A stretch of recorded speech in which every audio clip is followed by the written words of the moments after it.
My life's in you, my strength's in you, my hope's in you, in you. This is a presentation of the Durham Church of Christ in Durham, North Carolina. We are located at 5224 Wake Forest Highway. If you are ever in the Durham area, we hope that you will come by and visit. We had an excellent VBS, and we got to spend some good time with some brethren from out of town.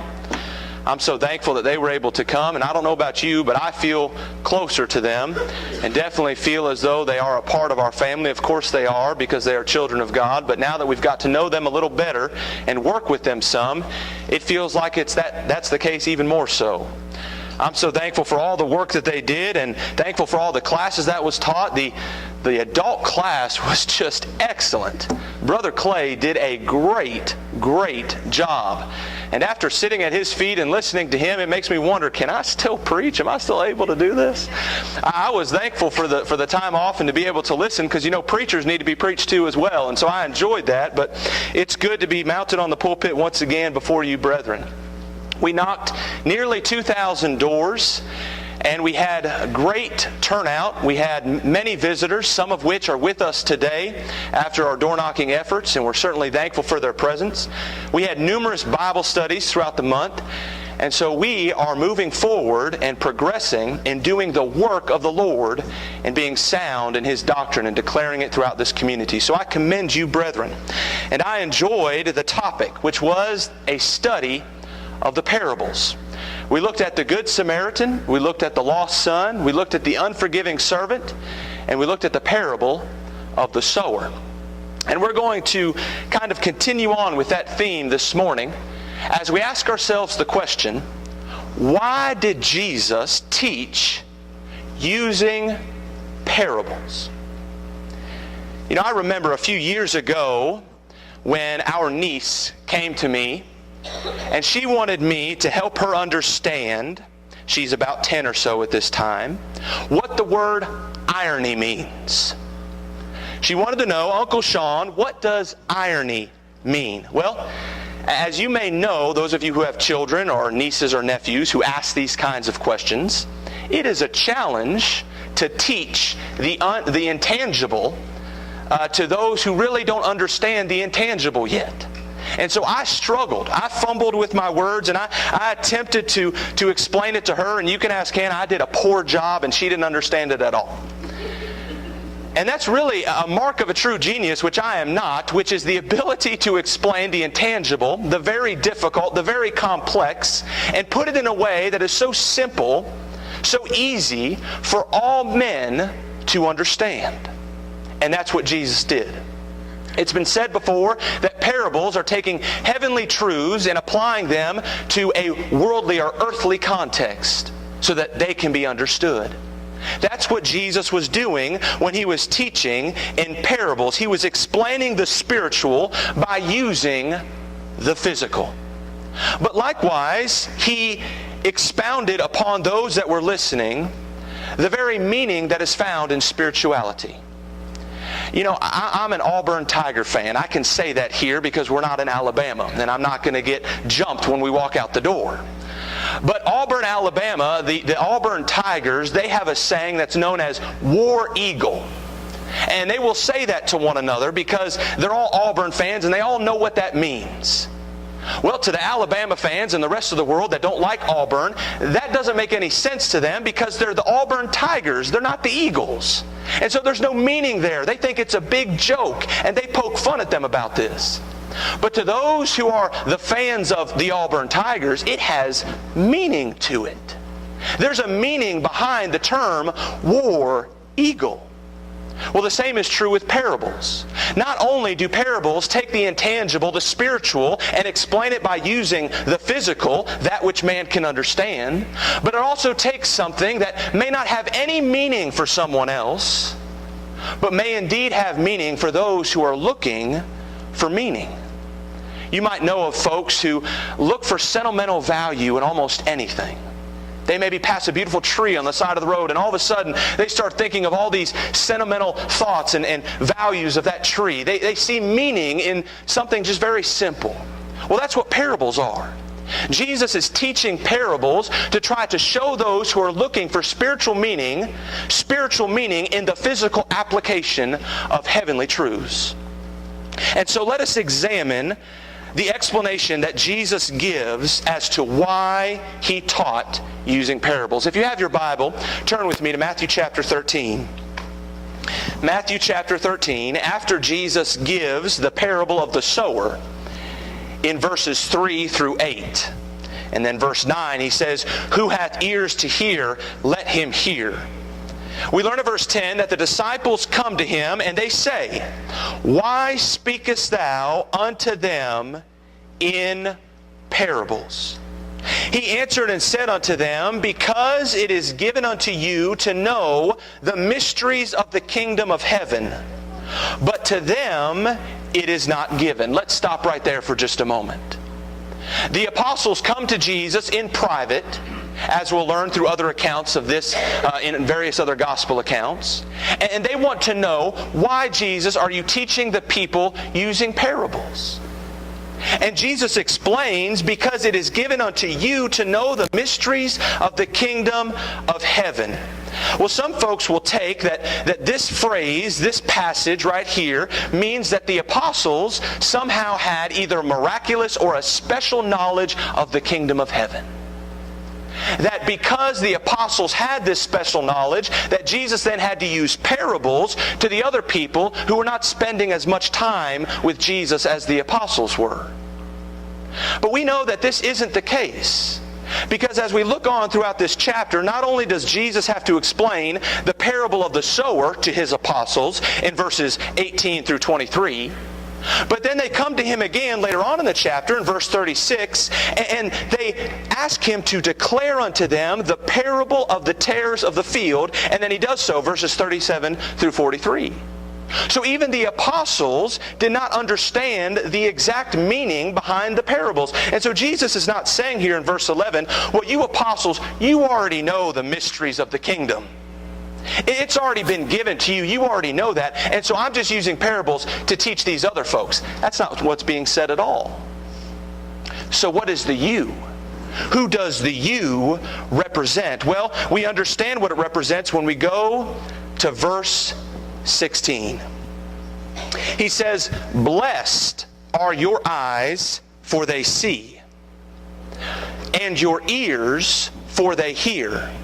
For verily I say unto you that many prophets and righteous men have desired to see those things which ye see and have not seen, and to hear those things which ye hear and have not heard." What's the point? The point is, those, the you in verse 11, refers to those who have ears. It refers to those who have eyes. Now, most all men have ears and eyes, so clearly Jesus isn't saying the folks that have ears and eyes understand what I'm saying. No. He's saying those that want to have an ear as to what the gospel means. Those who want to have an ear in regards to what are the mysteries of the kingdom. They're going to hear what I'm saying. They're going to understand the comparison that's being made. They're going to, if they don't understand, they're going to seek to find out what it means.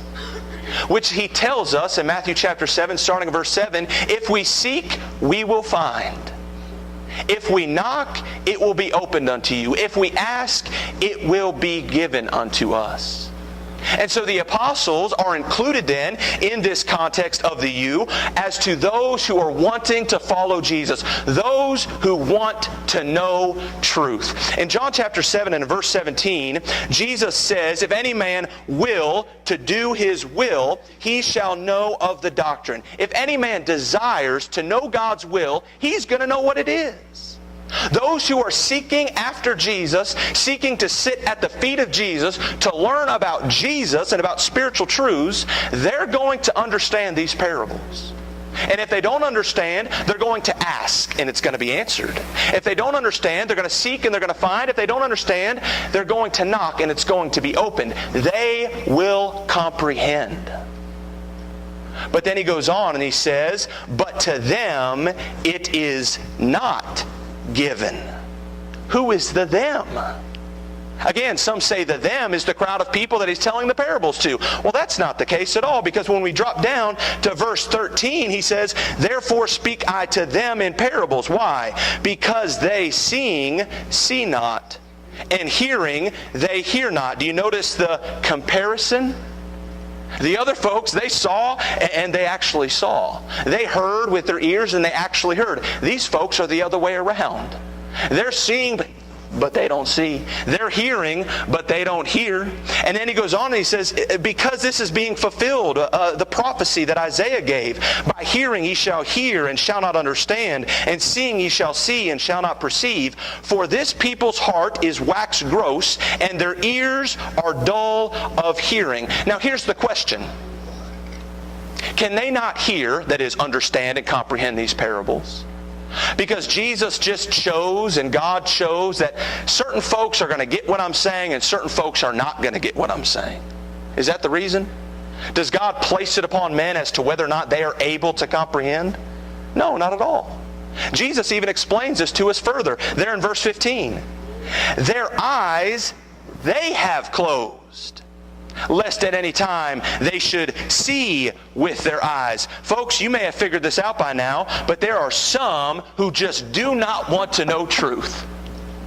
It doesn't matter if truth was told to them in every language they understand. It doesn't matter if truth was told to them via every way of publication that is possible, through internet, through print, through advertisements, through video, through audio. It doesn't make a difference. Some folks just don't want to know the truth. Why? They want to be justified in their own actions.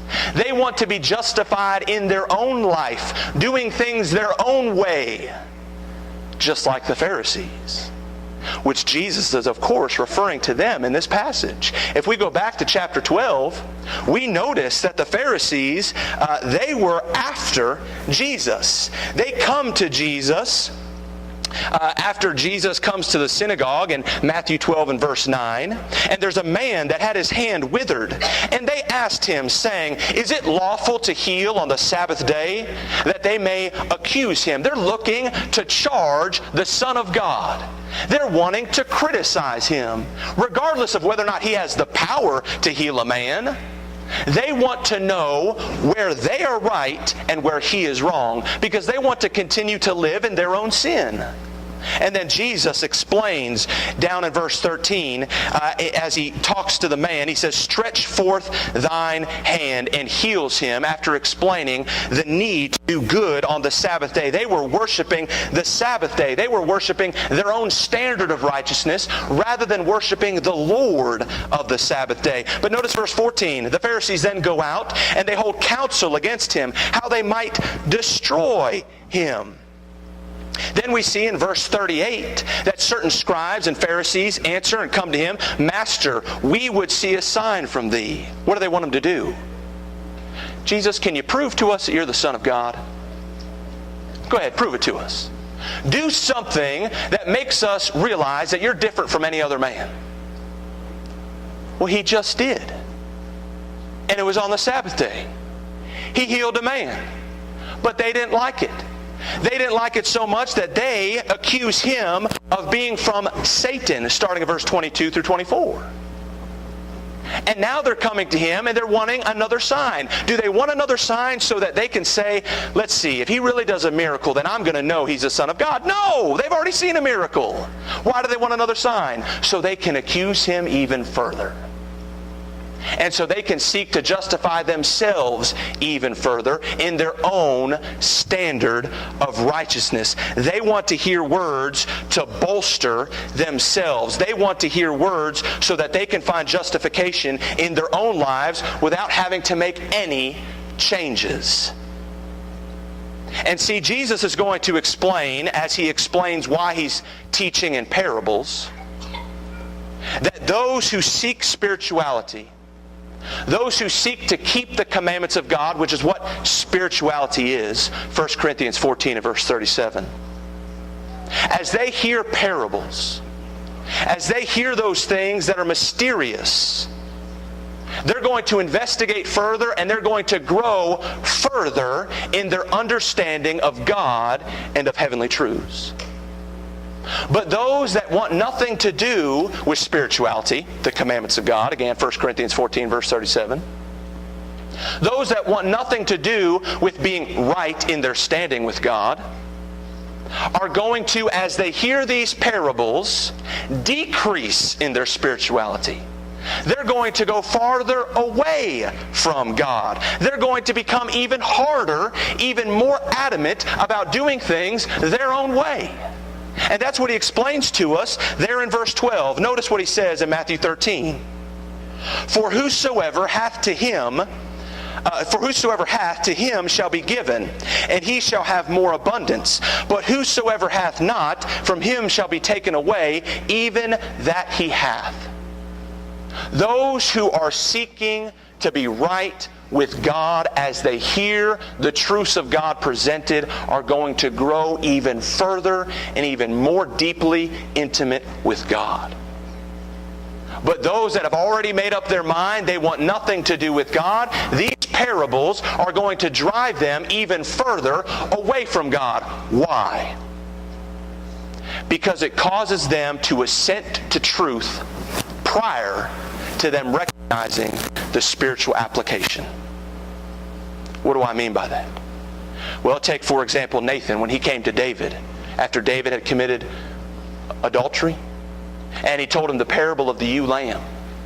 And David agrees with Nathan that rich man that took away that poor man's ewe lamb, he ought to be killed. David already assented unto truth. He already agreed that which that rich man did was unjust, and he then is deserving of death. Likewise, the parables that Jesus gives, such as the Good Samaritan, that lawyer is going to agree, well, the neighbor is the one that helped out the man that was beaten up on the side of the road, left half dead. He's now convicted himself and made himself guilty of his own attempt to justify himself. So he has two options. He either then can make a change, or he's going to grow even harder and even more adamant against doing the will of God. Which is exactly what the Pharisees did, isn't it? Jesus did more and more good works. And as he did them, they became more and more adamant about silencing him. They left. They were decreasing. They were hardening their hearts. And so what can we learn then from the approach that Jesus took in using parables? We can learn many things. Number one, we can learn that we're going to beat our head up against a brick wall trying to explain to those the truths of God who have already made up their mind. They're not going to do any of what God has to say regarding the topic being discussed. Jesus did not waste his time with those who wanted nothing to do with him. He told them how it was, and he went on. The apostles came to him at one point and they said, do you not know that you've offended the Pharisees? He says, leave them alone. Let the blind lead the blind. They'll both fall into a ditch. Stop worrying about them. And so we can learn from parables in that we are not going to be able to teach every person the gospel, because there are some who have just simply made up their mind they're not going to do it. And so we're better off utilizing our time and our efforts toward those who might be interested in the gospel. How do we know if someone's interested? If they're interested in spiritual things. You know, we knock doors sometimes. Some folks curse at the door and slam it in your face. Well, let me ask you a question. Are they interested in spiritual things? No. Other folks, they want to start up a conversation. That might be a red flag. Maybe they're interested in spiritual things. Maybe they have ears to hear. Second thing we can learn about parables. Parables can assist us as we seek to show others how they're wrong. We've discussed it before. No one wants to wake up in the morning and say, I'm wrong today, and I want to be wrong today, and I love being wrong today. It doesn't happen. None of us do that. But if we can cause folks to realize a certain scenario that has really not a whole lot to do initially with their spirituality, get them to embrace and accept that as being true, and then make the application to the spiritual, then we're doing exactly what Jesus did. And then the ball's in their court. Because see, no one's going to disagree with the parable of the sower. It's a fact. When a farmer goes to sow, this is the type of ground that he's going to sow upon. And so there's no disagreement there. The disagreement comes when then folks realize, oh, I'm that kind of ground. But then the ball's in their court. And so parables can assist us as we seek to teach others and convict them of their wrongdoing. Number 3, parables can help build up the faith of the faithful. I don't know about you, but I haven't been in the church very long. I've heard the parable of the Good Samaritan many times, parable of the unforgiving servant many times, parable of the lost son many times. I've heard these parables many times. I've only been in the church 6 years. Some of you, I'm sure, have heard it for years and even decades maybe. But I'm willing to guess that all those who are faithful, if they were to be interviewed this morning, would agree that they learned a lot last week. Things that they never even thought of. Parables help build the faith of the faithful. And that's what Jesus is talking about there in verse 12. You know, when someone wants to be added to a family, generally there's a certain process that must occur. Take, for example, maybe an adoption, or even a birth, or even a wedding.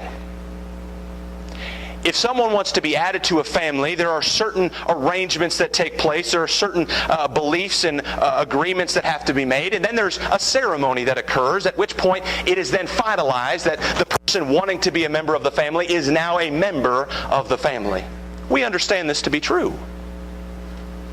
Well, we also understand that the church is God's family, as we read in the book of Ephesians. And God's family desires all men to be saved and to become a part of that family. Because God desires all men to be saved and to come to a knowledge of the truth. 1 Timothy 2 and verse 4. However, just as the world understands, in order for someone to become a member of a family, certain ceremonies are required, certain agreements are required, certain beliefs and attributes are necessary in order for that to happen. Likewise, the family of God, God being the head of that family, has certain requirements and a certain ceremony at which it is then possible for someone to become a member of His family. What are those requirements? Well, God's not going to let anyone be a member of His family who does not believe in His Son, Jesus Christ, that He is God. John 8, verse 24. God's not going to allow anyone to be a member of His family who is not willing to change his mind to do the will of God. Acts chapter 2 and verse 38. Repent. God is not going to allow anyone to be a member of His family who is not willing to confess that Jesus Christ is the Son of God based upon their belief. Acts 8 and verse 37. And lastly, God does not allow anyone to become a member of His family until they have been baptized into Christ for the remission of their sins. Galatians 3, 26 and 27 and Acts 22 and verse 16. We understand in the world today that ceremonies, agreements, beliefs, attributes are required before someone can actually become a member of another person's family. How is it any different with God?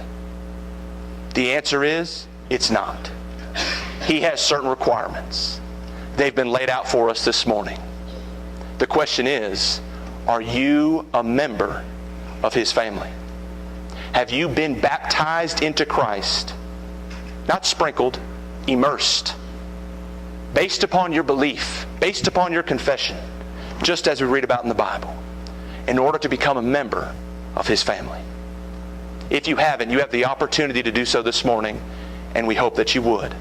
Please come forward as all together we stand and sing.